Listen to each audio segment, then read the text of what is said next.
Eu me lembro uma conversa que eu tive com o Dr. Dário, foi alguns meses atrás também, que você, como atleta carnívoro, fez um teste nas suas fezes da microbiota, né?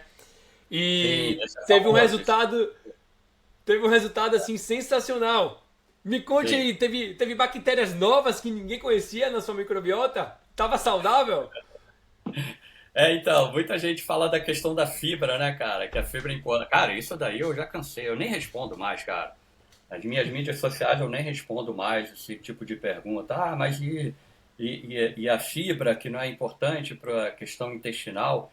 Então, teve há uns 2 ou 3 anos atrás, cara, eu não lembro, me recordo o ano, mas o doutor Eurípides, né? Ele é um dos médicos que me acompanha também. Podia entrevistar ele um dia também, Antônio. É um cara que fez o meu estudo, né? Ele me ofereceu um teste de microbiota, um exame de microbiota no Brasil.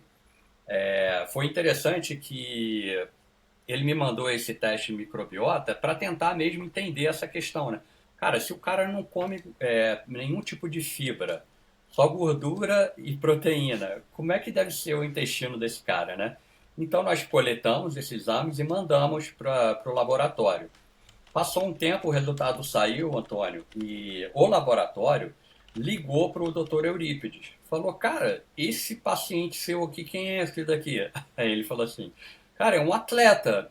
Tá, mas então, tá, é um atleta, mas e aí? O que ele come? Não sei o que. Ah, aí ele contou, né? Que eu era um atleta carnívoro, 100% carnívoro. Aí o pessoal ficou louco do laboratório, né? Como assim?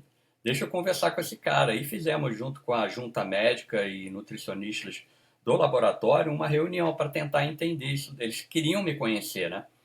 E ouviram o meu relato, não, tô há tanto tempo na carnívora e tal, eu como dessa forma, babá, babá. Aí eles relataram que dentro do meu exame de microbiota tinham basicamente quase 70% ali de filobactérias, aquelas coisas que eu não entendo muito, que não eram ainda, eles não tinham descrito ainda na literatura, né? Isso daí que despertou aí o interesse da comunidade médica também em relação à minha microbiota, né?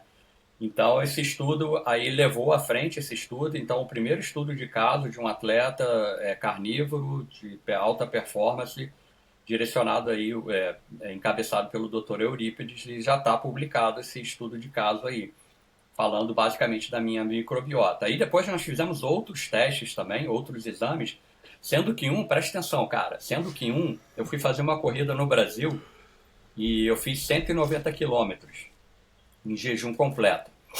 Fiz o exame antes da prova e depois depois da prova eu fiz mais uma coleta.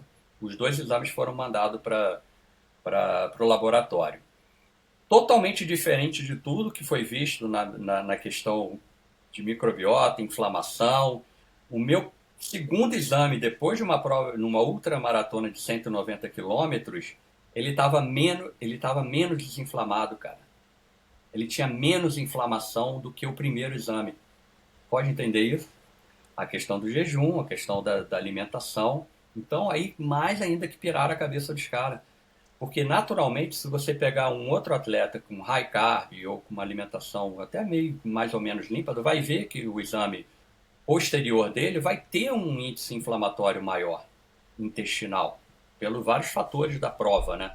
Então, o meu em jejum se mostrou menos inflamado, cara. É super interessante, cara. Então, aí estamos tentando aí, ainda descobrir aí mais coisas sobre essa questão intestinal, né? Que hoje em dia tem muita coisa para ser falada ainda, né, cara? Muita coisa Não, para ser sim, estudada. super, velho, muito interessante mesmo. Primeiro de tudo, você soltou umas três bombas de vez aqui, né, Medeiros? Calma aí, vamos, deixa eu ir uma por uma. A primeira bomba que você soltou, que foi nesse primeiro seu exame de microbiota, você tinha 70% das bactérias que não eram conhecidas no mundo. Galera, um comunicado rapidinho aqui, vai durar 20 segundos. Só queria falar se vocês têm vontade de se juntar à minha comunidade privada da dieta carnívora, onde todo mundo tem o mesmo objetivo, todo mundo tem a vontade de aprender. Dúvidas são tiradas lá e você está dentro de uma comunidade bem exclusiva. Clique aqui no link da descrição. Estou fazendo uma promoção de tempo limitado que se você entrar na minha comunidade privada hoje, você ganha 2 e-books pelo preço de um. Em cima disso, let's go! Basicamente isso que eles relataram para mim. Aham. Caramba, eu preciso do número desse doutor pra eu fazer um podcast Sim, só de microbiota. Pô, sim, sim. adoraria. Porque microbiota é um assunto que está sendo mais e mais falado ao longo do tempo, né? Que a gente Sim. sabe que as bactérias estão tendo tem muita importância que a gente não sabia de antes, né? Na nossa microbiota, eu já li estudos já que até fala que as bactérias da microbiota podem estar te influenciando a querer comer alguma coisa ou não, para elas Sim, continuarem vivas. Uhum. Então, por exemplo, quando você come muito carboidrato, você tem certa bactéria que se alimenta desse carboidrato e a bactéria tá se conectando com o seu cérebro de algum jeito para falar que não, você precisa comer carboidrato, né? Me dá mais, né? Me dá Basicamente isso. mais, porque ela precisa viver. Sim, Então, sim. isso é muito interessante, mas como eu falei, né, o estudo da microbiota ainda está muito, mas muito novo, então, como o Medeiros acabou de falar, 70% da microbiota dele é totalmente diferente. E isso vem a outro ponto que eu gosto de comentar com todo mundo que assiste aqui, né, Medeiros? Se comparar o Medeiros com um atleta high carb, obviamente que os exames do Medeiros vai ser totalmente diferente desse atleta high carb. Sim. Mas só Sem que dúvida. você tá comparando um cara que tá low carb. Então, a comparação de Medeiros não pode ser com um cara high carb, tem que ser com outros caras low carb também. Então, Isso. pensar fora da caixa, assim. Por exemplo, é o que eu gosto de falar do exemplo da vitamina C, Medeiros. Uhum. A nossa vitamina C pode ser muito menor do que a média da população. Mas não quer dizer que a Perfeito. gente está deficiente. Quer dizer que a gente só tem menos. A gente precisa menos da vitamina C, menos Sim, necessidade de vitamina C, porque a gente não tem escorbuto. Então isso é muito sim. legal. E depois você falou, Medeiros, que você fez o teste da microbiota antes e depois da prova, 190 quilômetros em jejum, e seu teste de depois estava melhor do que antes. E eu acredito que o de antes, fazendo um assumption aqui, o de antes também não estava tão inflamado assim não, né? Ah, não, não, tava próximo desse primeiro, sem dúvida nenhuma, próximo desse primeiro. Então, alguns críticos chegaram, mas esse negócio de microbiota não tem nada provado, isso daí tá engateando ainda, colocando crítica, né? Mas a gente começou a entender, cara. E aí? Você fez o quê? Você não fez nada? Alguns médicos que vieram rebater lá essas coisas todas, eu falei, tá, e você fez o quê? Você não fez nada. Você não fez nenhum exame, nenhum estudo. Você tá criticando o quê, cara? Pelo menos a gente está engateando nisso daí, né? A gente está Aham. tentando entender. Enfim, Tá. cara, mas é fantástico essa questão da microbiota, né, cara? Quando a gente.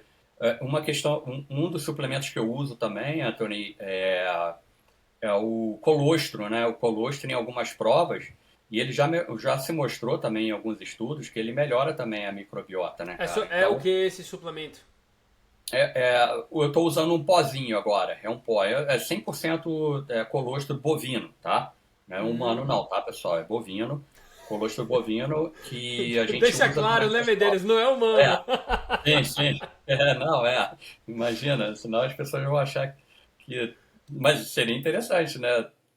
Quem tem filhos novos aí, puder roubar um pouco do leite do bebê, faz, os primeiros ali faz a diferença. Mas enfim, a gente descobriu isso, né? Durante as provas eu tenho a questão intestinal minha melhora bastante, a gente suplementando com colostro, né? Bovino. Tá sem som. Você tem alguma outra coisa que você suplementa além do colostro e dos eletrólitos? Em algumas provas, os corpos cetônicos exógenos, né? Para aumentar aí a cetose, né? Para aumentar um dos combustíveis mais nobres que a gente tem, né?